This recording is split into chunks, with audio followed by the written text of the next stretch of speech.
Kanalımdan herkese merhabalar. Kanalıma hoş geldiniz arkadaşlar. Bugün sizlere kaynatma biber salçası tarifi vereceğim. Evet, hemen başlayalım. Bilmeyenler için de bir fikir olsun. Biberlerimi doğramıştım daha önceden. Çuvala koydum. Böyle çuvalda kaynatırsanız çok kolay bir şekilde pişireceksiniz. Şöyle kaynadıkça biraz alt üst çevirin. Hemen ucundan tutup çok kolay bir şekilde pişiyor böyle. Biraz pazardan almıştım biber ve hemen yapayım dedim. Biliyorsunuz aşırı derecede pahalı biber salçaları. Nereden baksan şu anda salçalı biber de 20 lira.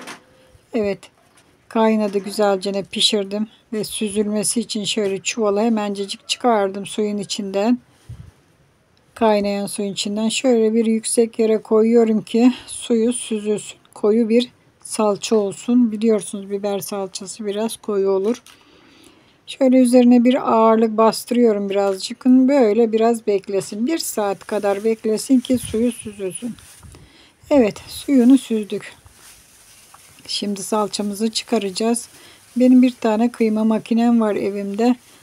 Tabi bilmeyenler, olmayanlar da kevgirden çıkarabilir. Ama böyle kıyma makinesinde çok kolay bir şekilde çıkıyor. Kıyma makinesinin ağzına şöyle bir poşet bağlıyorum ki etrafa sıçramasın çıkarken salça. Evet, makinemizi de hazırladık. Şimdi fişini takalım ve çıkarmaya başlayalım. Biraz 10 kilo kadar biberden yapıyorum arkadaşlar. Az yapıyorum. Aldıkça yapacağım. Dediğim gibi çok pahalı. Şu anda 20 lira kilosu. Bu 10 kiloda 200 TL yani, nereden baksanız. Evet. Makinemi çalıştırıyorum ve biberleri içine bırakmaya başladım ama arkadaşlar henüz daha sıcak, fazla soğumamış. Ne yapalım? Çuvalı şöyle bir tepsiye boşaltıyorum ki soğusun çabuk. Yani çuvalda da soğur ama daha çok uzayacak soğuması. Bir günde ben bu işi halletmem lazım. Evet. Şöyle bir tepsi içine biberleri döktüm. Çabuk soğuması için bu işlem, başka hiçbir şey değil. Çünkü makinemi bozmasın.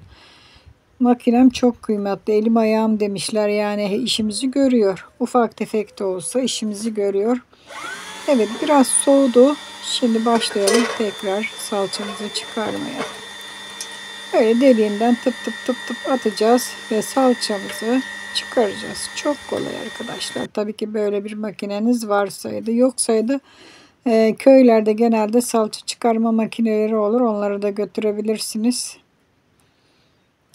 Bakın böyle bastıra kıyma makinesinde ben bunu çıkarıyorum.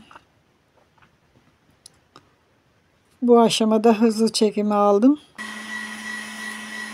Aslında bu videoyu ben çekmeyecektim. Short olarak çekecektim ama short olarak çektiğimde de hani anlatana kadar 1 dakika süre doluyor. Neyse, biraz uzun oldu ama bir fikir olsun sizlere. Daha önce birçok salça tarifi verdim zaten kanalımda. Linklerini de bırakacağım. Önerilenlere bakabilirsiniz. Gördüğünüz gibi çıkardık. Şimdi böyle kabuğu geçti. Zaten çekirdeklerini ben ayırırken, temizlerken biberleri ayırmıştım ama çekirdek yok şu anda. Ama kabukları var. Böyle pişirirse kabuklu salça olur. Hazır salçalar genelde satılanlar kabukludur. Yani onlar uğraşmazlar ama biz kendi yiyeceğimiz için şöyle güzelce uğraşa yapacağız arkadaşlar. Birazcık kevgire bakın koydum.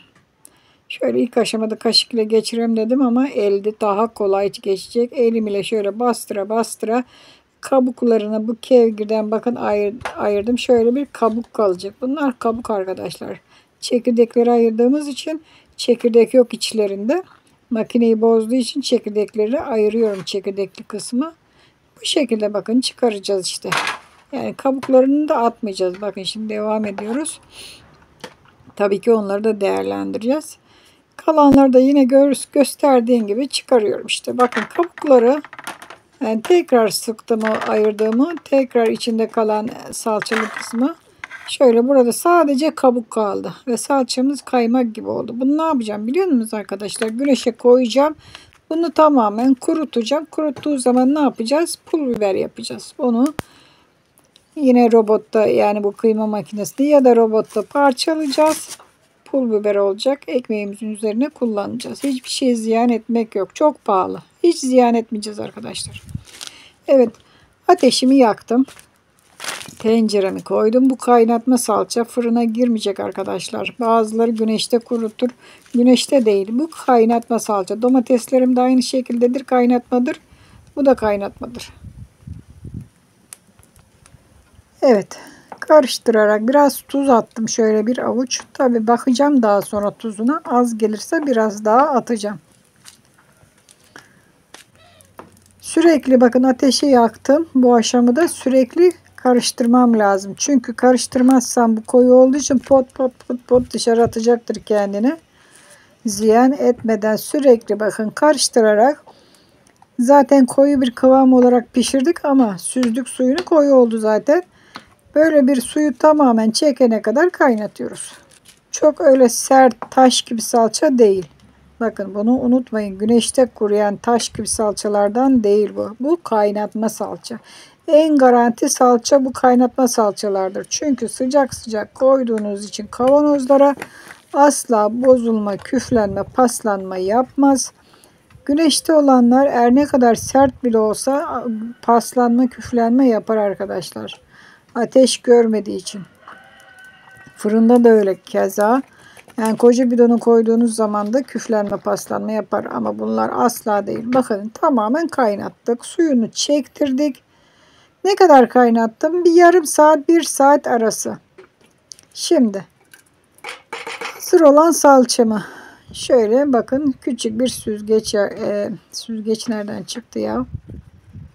Cezve yardımıyla bakın şöyle koyması kolay olsun diye dolduruyorum. İşte fazla değil, az oldu ama Allah bereket versin. Yine biraz daha aldığım zaman tekrar yaparım. Öyle azar azar biraz salçamı kışlık yapmış olacağım. Ne kadar çıktı? Bakın şimdi buraya koyduk.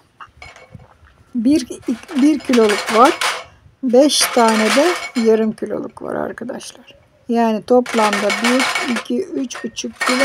Artık tencerede de biraz kaldı ama o bir kavanoz olmayacak.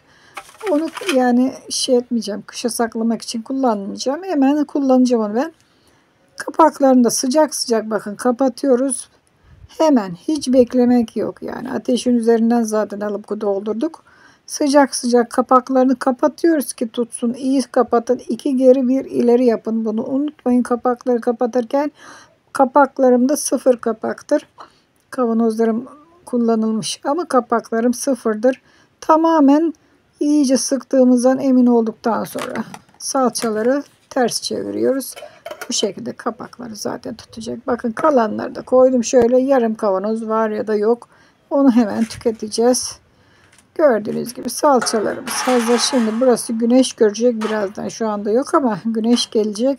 Ne yapayım? Kaldırayım buradan ben bunları. Alacağım. Gölge bir yere koyacağım. Bir gece bir gün yani 24 saat. Bugün bu saatte yarın sabaha kadar bekleyecek. Daha sonra karanlık bir ortamda, yeriniz varsa dolapta saklayabilirsiniz, buzdolabında. Ama asla bozulma olmaz. İstediğiniz gibi de saklayabilirsiniz. Hadi hoşça kalın. Kendinize iyi bakın.